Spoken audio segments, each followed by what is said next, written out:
Hi hello నమస్తే welcome to my YouTube channel. ముందుగా వినాయక చవితి శుభాకాంక్షలు అందరికీ. ఈరోజైతే వినాయక పూజ కోసం నేను ప్రసాదం అయితే తయారు చేసి చూపించాలనుకుంటున్నాను. దానికోసం ముందుగా స్టవ్ అంతా శుభ్రం చేసుకొని ఇలాగా ఫిక్స్ చేసినాక ప్రసాదం స్టార్ట్ చేశాను.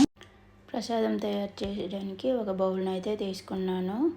2 గ్లాసుల పిండికి 4 గ్లాసుల వాటర్ అయితే నేను తీసుకుంటున్నాను. 2 గ్లాసుల పిండితో అయితే నేను ఈ ప్రసాదాన్ని తయారు చేయాలనుకుంటున్నా.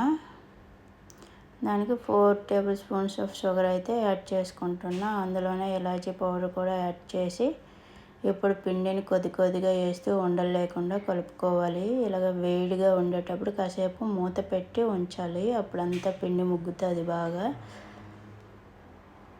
తర్వాత కొద్దిగా గోరువెచ్చగా ఉండేటప్పుడే కొంచెం నెయ్యి అప్లై చేసుకొని దీన్ని చిన్న చిన్న బౌల్లో తయారు చేసుకోవాలి. ఉండ్రాళ్ళలా తయారు చేసుకోవాలి. ఇలా మెత్తగా చేసుకొని ఇలా చిన్న చిన్న ముద్దలుగా చేసుకొని ఉండ్రాళ్ళు అయితే చుట్టుకోవాలి.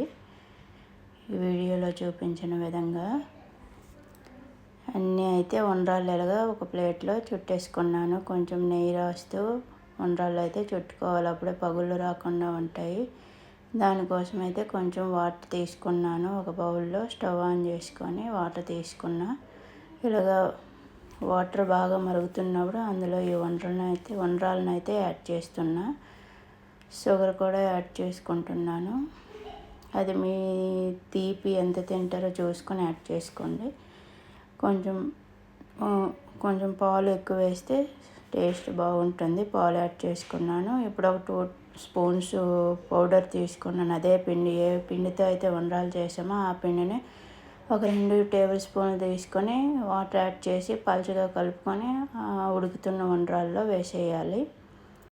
ఇప్పుడు ఇంకొక సైడ్ అయితే నేను చిన్న గుంట గరిటె తీసుకొని దానిలో కొంచెం నెయ్యి యాడ్ చేసుకొని, నెయ్యి వేడైతే ఎండు ద్రాక్షని జీడిపప్పుని వేసి వేయించుకొని ప్రసాదంలో అయితే వేసేస్తున్నాను. చూడండి ఎంత కలర్ఫుల్గా ఉందో. సూపర్గా ఉంటుంది. వినాయక చవితి స్పెషల్ ప్రసాదము. Please subscribe my channel. ఈ వీడియో నచ్చితే షేర్ చేయండి, లైక్ చేయండి, సబ్స్క్రైబ్ చేసుకోవడం మర్చిపోకండి. Keep watching. బాయ్.